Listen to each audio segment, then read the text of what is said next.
warahmatullahi wabarakatuh. Selamat pagi semua. Apa kabar? Ibu harap kalian semua dalam keadaan sehat walafiat dan tetap semangat. Pada pagi hari ini, kita akan mempelajari materi tentang tema 4, subtema 1, mengenai berbagai jenis pekerjaan yang akan dibimbing oleh 3 ibu guru. Ibu guru yang pertama adalah ibu yang bernama Ibu Sinta Ayunaresa. Ibu guru yang kedua bernama Ibu Rina Yudi Susilawati. Dan ibu guru yang ketiga bernama Ibu Elis Nawati. Sebelum memulai belajar, alangkah baiknya kita berdoa dulu. Ibu akan memimpin doa ya. Berdoa dimulai. Berdoa selesai. Baiklah, pembelajaran yang pertama akan dibimbing oleh Ibu Sinta. Kita akan mempelajari tema 4, subtema 1, muatan ilmu pengetahuan alam tentang pelestarian alam dan cara-cara menjaga sumber daya alam. Sekarang, buka buku tema 4 kalian, subtema 1, pembelajaran 1 pada halaman 4. Di situ ada teks, Ibu bacakan terlebih dahulu ya. Sumber daya alam haruslah kita jaga agar sumber daya alam tidak habis dan tetap terjaga kelestariannya. Contoh yang dapat dilakukan untuk melestarikan sumber daya alam: yang pertama, penanaman kembali hutan yang gundul atau biasa kita sebut reboisasi. Yang kedua, membuat tambak ikan udang di aliran sungai. Dan yang ketiga, meningkatkan penggunaan sumber daya alam. Ada hal terkecil yang bisa kita lakukan untuk melestarikan sumber daya alam. Salah satunya, kita harus menjaga kebersihan. Contohnya kamu buang sampah pada tempatnya, itu juga sudah termasuk upaya untuk menjaga sumber daya alam. Pentingnya menjaga kelestarian sumber daya alam. Yang pertama, mencegah terjadinya banjir, longsor, kekeringan. Yang kedua, mencegah kelangsungan hidup manusia, hewan, dan tumbuhan. Yang ketiga, mencegah pasokan sumber air bersih. Dan yang keempat, menciptakan lingkungan yang sehat. Setelah Ibu membacakan teks tentang kelestarian alam, sekarang Ibu akan membagikan gambar. Di sini ada gambar jenis-jenis pekerjaan. Ada 2 gambar jenis pekerjaan. Nanti Ibu akan bagikan satu bangku hanya satu saja ya, satu meja hanya satu. Jadi kalian harus bekerja sama dengan teman sebangkunya. Setelah Ibu bagikan gambar satu meja satu, silakan kalian diskusikan bersama teman sebangkunya. Ini itu pekerjaan apa sih yang pertama? Yang kedua itu ada pekerjaan apa? Dan apa kaitannya antara pekerjaan kedua ini dengan pelestarian alam? Silakan kalian tulis di buku tulis masing-masing apa saja upaya yang dilakukan oleh gambar yang pertama dan gambar yang kedua tentang menjaga pelestarian alam. Silakan kalian diskusikan dengan teman sebangkunya. Jika ada yang ingin ditanyakan, boleh langsung tanya ke Ibu ya. Ibu siap membantu. Kalau didiskusikan dengan teman sebangku, kelompok bangku mana nih yang mau maju terlebih dahulu untuk membacakan hasil diskusinya? Nah, terima kasih kepada kelompok yang sudah tampil. Tadi sudah ada perwakilan beberapa kelompok yang menjelaskan hasil diskusinya. Kalau begitu, sekarang kita diskusi bersama-sama dan Ibu berikan kesimpulannya. Kita akan simpulkan bersama-sama. Anak-anak semua, tolong memperhatikan ya. Gambar yang pertama.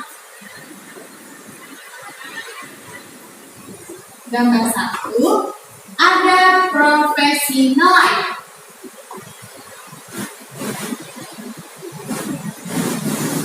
Nah, profesi nelayan ini mempunyai upaya dalam pelestarian lingkungan alam. Contohnya apa?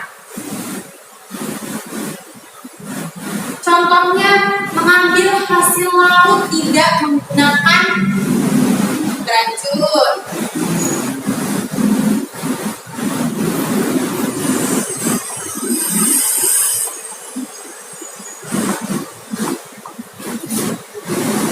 Mengambil hasil laut menggunakan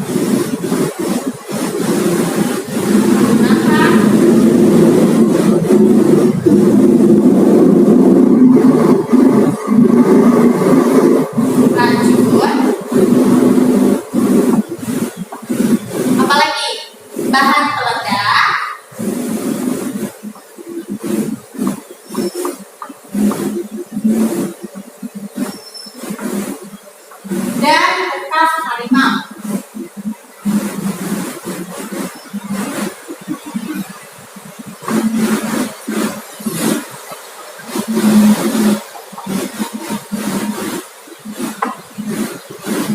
Gambar kedua, profesi petani.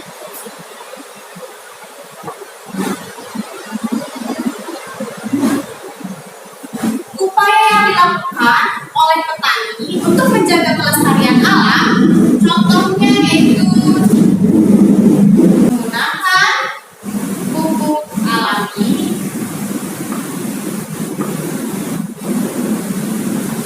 untuk memupuk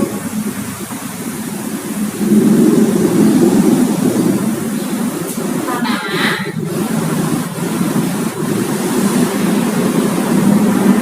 dan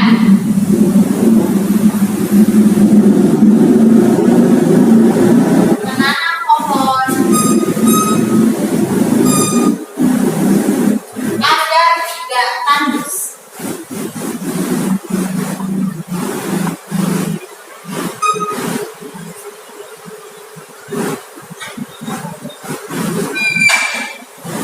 Nah, tentunya kedua pekerjaan ini memiliki peranan yang sangat penting dalam menjaga kelestarian alam.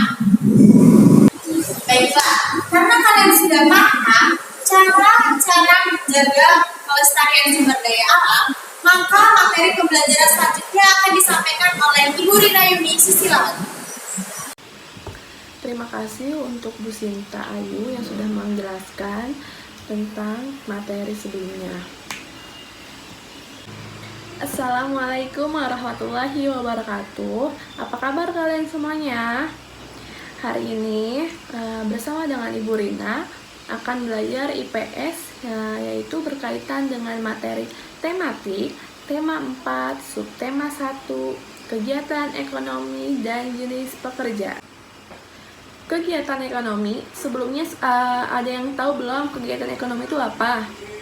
Ya, dijelaskan ya. Kegiatan ekonomi adalah salah suatu kegiatan yang dilakukan manusia untuk memenuhi kebutuhannya. Ada pula macam-macam kegiatan ekonomi. Yang pertama adalah produksi, yang kedua adalah distribusi, yang ketiga adalah konsumsi. Lalu kegiatan produksi adalah kegiatan menghasilkan barang atau jasa untuk memenuhi kebutuhannya. Lalu, orang yang melakukan kegiatan produksi adalah produsen. Kegiatan produksi adalah kegiatan mengubah bahan baku menjadi bahan jadi siap pakai atau dikonsumsi. Contohnya jenis-jenis pekerjaan di bidang produksi barang. Yang pertama adalah petani. Petani adalah bekerja di sawah. Dataran rendah, petani berkaitan dengan proses menghasilkan beras, mulai dari menyiapkan benih padinya, menanam padinya, merawat padi sehingga menjadi padi. Mereka berkaitan dengan produksi. Lalu yang kedua adalah ada juga selain petani, yaitu petani teh. Petani teh atau pemetik teh bekerja di kebun teh dataran yang tinggi. Lalu berkaitan dengan proses menghasilkan teh ada pula penjahit. Penjahit itu macam-macam penjahit, ada yang penjahit baju, ada yang boneka, segala macam. Penjahit bekerja di pabrik atau konveksi yang besar. Ada pula yang di rumah juga. Mereka memproduksi pakaian, mengubah bahan baku kain menjadi pakaian. Kegiatan distribusi. Kegiatan menyalurkan barang dari produsen ke konsumen. Orang yang menyalurkan barang dari produsen ke konsumen disebut distributor. Ya, distributor itu adalah orang yang menyalurkan barang dari produsen ke konsumen. Lalu ada pula jenis-jenis kegiatan distributor. Yang pertama yaitu kurir barang atau tukang pos belanja. Mereka di bidang distribusi barang, mereka mengantar barang dari produsen ke konsumen. Ada pula kegiatan konsumsi. Kegiatan konsumsi adalah kegiatan menghabiskan atau menggunakan barang atau jasa untuk memenuhi kebutuhan. Yang pertama, orang yang melakukan kegiatan konsumsi disebut dengan konsumen. Apa itu pekerjaan menggunakan jasa?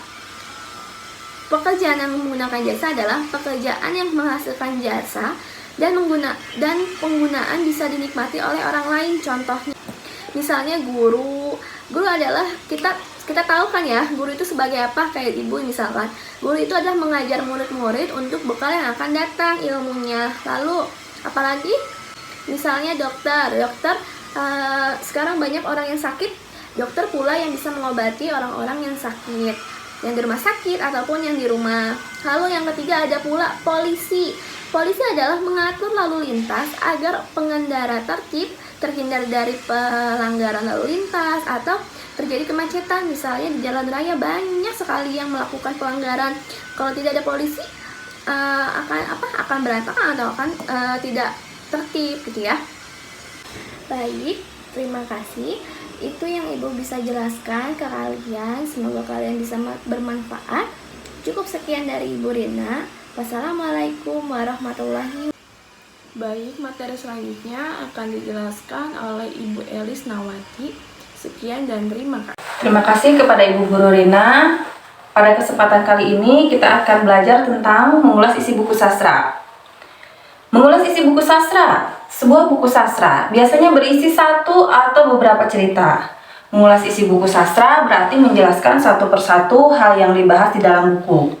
Selain itu, mengulas isi buku berarti menilai atau memberi pendapat terhadap buku yang sudah dibaca. Hasil dari mengulas isi buku disebut ulasan. Ada beberapa hal yang dapat diulas dari sebuah buku sastra. Di antaranya, pertama, data buku yang berisi judul, penulis, penerbit, jumlah halaman, dan tahun buku diterbitkan. Kedua, inti cerita yang terdapat di dalam buku. Yang ketiga, manfaat membaca buku tersebut, serta kelebihan dan kekurangan dari buku. Selanjutnya, menyebutkan tokoh-tokoh pada cerita. Salah satu unsur penting dalam sebuah cerita adalah tokoh. Tokoh adalah pelaku dalam sebuah cerita. Berdasarkan perannya, tokoh dalam cerita dibedakan menjadi dua, yaitu tokoh utama dan tokoh pembantu. Tokoh utama selalu hadir dalam setiap peristiwa dan menjadi penentu tema cerita. Sedangkan tokoh pembantu berperan untuk mendukung tokoh utama. Memberikan pendapat terhadap perilaku tokoh dari cerita yang dibaca. Tokoh dalam cerita memiliki karakter yang berbeda-beda. Karakter tersebut membuat tokoh memiliki perilaku yang bermacam-macam. Misalnya, perilaku yang mendukung tokoh utama atau bahkan menentang tokoh utama. Sebagai pembaca, kita dapat memberikan pendapat terhadap perilaku tokoh tersebut. Untuk dapat memberikan pendapat terhadap perilaku tokoh, kita dapat melakukannya dengan membaca dengan seksama jalannya cerita, memerhatikan setiap perkataan dan perbuatan tokoh di dalam cerita, memerhatikan gambar lingkungan kehidupan dari tokoh dalam cerita. Untuk memberi pendapat tentang isi cerita, selain tokoh, untuk dapat menentukan isi cerita, kita juga harus mengetahui tentang jalan atau alur dalam cerita tersebut. Di dalam sebuah cerita, biasanya terdapat satu permasalahan yang membuat cerita lebih berwarna yang disebut dengan konflik. Kita dapat memberikan pendapat mengenai konflik yang terdapat dalam cerita dengan cara: pertama, baca dengan seksama dan cermat, termasuk dialog yang terjadi antar tokoh. Kedua, carilah satu paragraf yang memuat sebuah masalah, pertentangan atau perdebatan.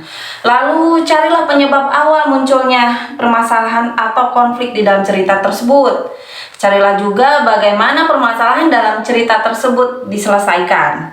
Jika sudah mengetahui serta dapat memberikan pendapat terhadap perilaku tokoh dan konflik yang terdapat dalam sebuah cerita, kita juga dapat menentukan inti dari cerita tersebut. Anak-anak, mari kita berlatih mengurai pendapat pribadi tentang isi buku sastra. Bacalah teks Teman Bermain Yang Hilang, halaman 6 dan 7 pada buku siswa. Kemudian, kalian dapat menguraikan pendapat pribadi tentang isi buku sastra tersebut. Setelah Ibu menilai hasil kerja kalian, Ibu rasa kalian sudah mengerti tentang mengurai pendapat pribadi tentang isi buku sastra. Cukup sekian kegiatan pembelajaran kita pada hari ini. Kita akhiri dengan doa bersama. Doa bersama mulai. Doa bersama selesai. Semoga ilmunya bermanfaat dan tetap semangat untuk belajar. Wassalamualaikum warahmatullahi wabarakatuh.